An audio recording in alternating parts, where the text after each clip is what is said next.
area. Ganyan. So, there are 1,000 ways for you to draw a circle. Pwede kang mag-draw ng circle sa gitna. That's one solution, di ba? Pero ng iba na medyo daring, dito nila ilalagay yung circle nila, half circle na. That's another solution. Pero nung maglalagay ng circle, banda sa left side. That's another solution.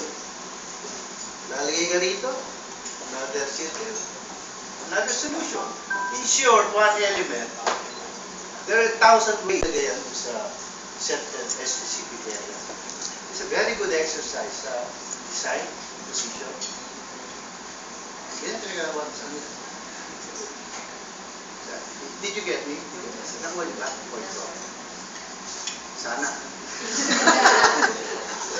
Hindi naman masaya ang laway ko rito. This is the first time I did this. Hindi ako nag-date actually. Kahit sa eskwelahan. Tamad ako. I just want to be paid for my position, teaching. Tamad ako mag-lecture. Paano ba kayo magturo? Assignment ka agad. Assignment. Sa akin? Oo. Pasok. Well, sasabihin ko na sa kanila, draw anything you want. Draw anything. Tapos document mo yung lang. Oo, little by little. It's slow process. It will take a little time para makita mo kung saan tumatago yung isipan ng bata.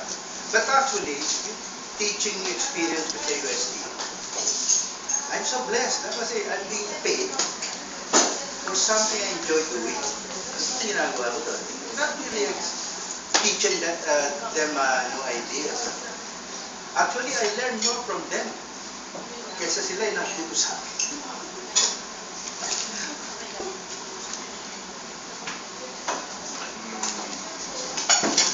I would say na yung advice nila, alam mo, yung art schooling, sometimes, yan pa nagiging reason para mawala yung originality ng art.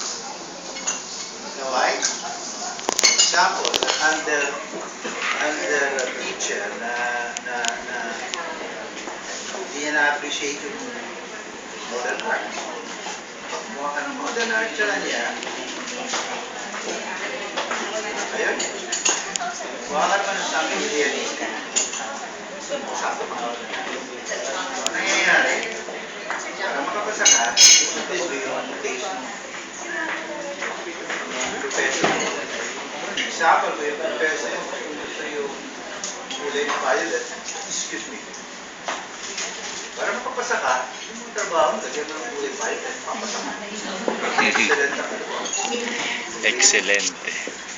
And kaya advice ko sa mga graduating class sa US.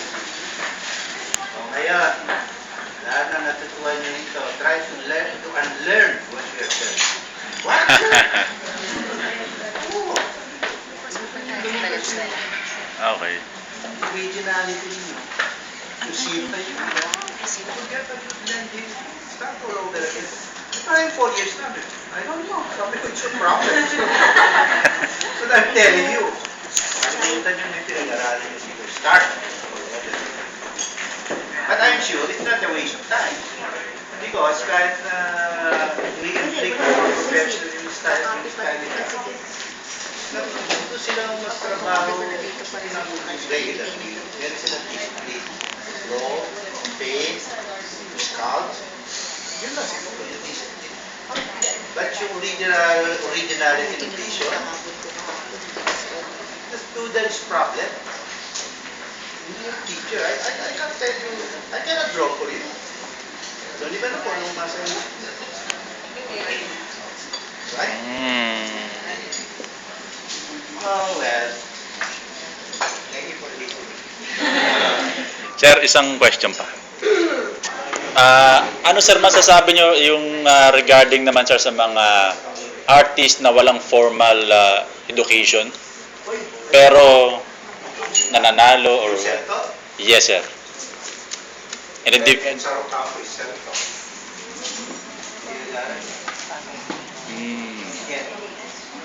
a well-known self-taught, ma'am. In all fields. Ang mukha ni Lieutenant Senator Jokno. Self-taught yan. Nag-aaral niya sa ano. Nag-aaral niya, nag-review.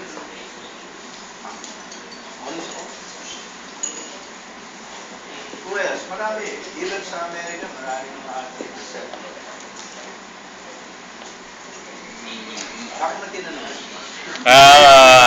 Parang ano sir, gusto ko malaman kung ano ba sir, mas kailangan po bang, ano po yung magiging differentiation natin doon sa, mas dapat ba nag-aaral yung artist ng fine arts or as long as kaya mo sarili, okay.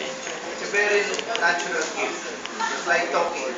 Mm. Example, marunong magsalita, pwede ka rin kumanta. Mag-selfie, hindi ka pwede. So it's a natural thing. The only problem is marami sa atin nandun. Walang time siguro, walang interest na to develop. Anybody can do, anybody can sing. Mhm. Actually, ako nga hirap na hirap because at my age, I want to draw like a child. Because iba ang vision ng red, ang child. So pure, yung vision, so pure, so honest. Pag ang bata nag-drawing ng ginanyan niya, sinabi niya, this is my papa. Better believe him, papa niya. Pag nag-drawing siya ng ganyan, sinabi niya, it's a tree. Better believe. Meron isang istorya dyan na yung teacher, wala masyadong background sa art. So, nirequest niya yung class to draw trees. Meron itong anak ng isang kaibigan ko, drawing a tree, at saka yung tree, pinitrahan niya ng pula. Ngayon, sabi ng teacher, bakit pula? There's no such thing as a red tree. Kasi ang impression mo, no, yung sa thinking ng professor, yung teacher, lahat ng puno, tree. So, ano sabi ng bata sa kanya? No, ma, this is a fire tree. Pinapaya teacher. In short, do not underestimate yung mga drawing untutored or hindi nag-aaral. Minsan yan. Picasso himself at 90. Picasso, sabi niya, when I was 5 years old, I draw like Raphael. Like Leonardo da Vinci. Talagang gifted niya.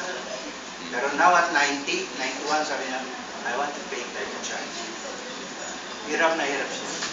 Nasa namatay siya. I don't know kung yung mga last work niya pwede mo sabihin gawa na isang child. Pero actually, sa pagkakabasa ko sa article, gumagamit na ng mga shorthand form. Pag ginanyan niya, sinabi niya, sa help. Pag ginanyan niya, sinabi niya, sa help. Ginanong na ano. Kaya doon, ang dami na turn off sa series na yun. Hope it will not happen dito sa series ko. So different, ha? So anyway, sa-turn off sila. Hindi nila nagustuhan yung last period niya before he died. Because actually, slowly, no, but surely, yung mga art historian, yung mga art critics, pinag-aaralan nila, lumalabas na yung pinaka-last period niya, his most strongest period. Drink ka tayo. Thank you sir. Sure na.